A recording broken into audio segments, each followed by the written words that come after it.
Bonjour à tous, quelques mots d'introduction sur la princesse de Clèves. On peut croire qu'elle est connue parce qu'un ancien président de la République a eu des mots assez malheureux à son encontre. Mais en réalité, la princesse de Clèves est avant tout très importante dans l'histoire littéraire car il s'agit d'un des premiers romans modernes. Déjà, ce roman a été écrit par Madame de La Fayette, une femme, mais quand il a été publié en 1678, il a été publié sans aucun nom d'auteur. Elle a certainement été aidée par des amis qui l'ont conseillé, notamment sans doute La Rochefoucauld, mais on ne savait pas de qui il s'agissait. On imaginait que ça venait plutôt d'un homme. Et il a fallu attendre 1780, vous vous rendez compte, presque 100 ans, pour que son nom apparaisse sur la couverture, alors que dès le début, ça a été un immense succès de librairie.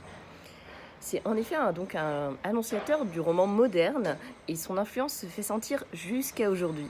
Quel littéraire n'a pas lu ou étudié La princesse de Clèves?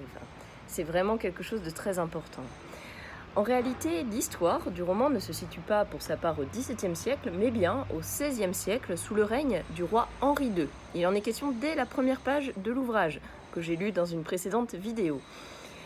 On peut comprendre, vu qu'on assiste à la mort du roi qui a lieu le 10 juillet 1559, qu'il s'agit d'une intrigue qui se situe entre 1558 et novembre 1559. Henri II a en effet régné de 1519 à 1559, c'était le fils de François Ier, donc un grand roi qui a aimé énormément les arts et qui était marié à Catherine de Médicis.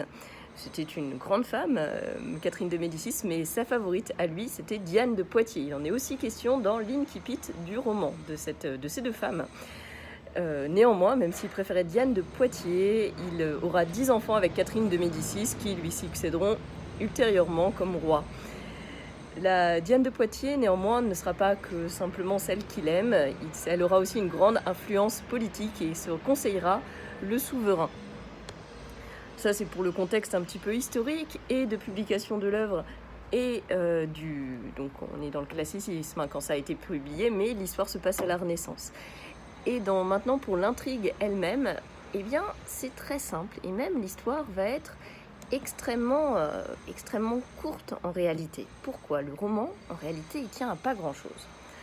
L'intrigue tout entière tient dans un aveu amoureux. En fait, ce qui fait la force de ce roman, c'est pas qu'il s'y passe grand-chose, c'est toute l'évolution psychologique du personnage principal, la princesse de Clèves. Cette jeune femme, formidable, a été mariée sans vrai amour à un prince parfait. Elle n'a rien à lui reprocher. Mais le problème, c'est qu'elle tombe amoureuse d'un prince encore plus parfait. Et elle aimerait rester fidèle à ses valeurs, à ce en quoi elle croit. Et du coup, elle va être tiraillée entre son honneur et sa passion amoureuse. Voilà, et tout cela dans le cadre de la cour. C'est pour ça qu'il est bon de lire le début de La princesse de Clèves, parce qu'on entre dans le roman comme on entre dans la cour, non pas la cour de récréation, mais bien la cour du roi de France, où toute l'intrigue va se dérouler et où les personnages vont vraiment se répondre les uns aux autres avec une extrême beauté. Donc allez lire La princesse de Clèves, c'est vraiment un roman qui, si on rentre vraiment dedans, ne laisse pas indifférent. Bonne lecture.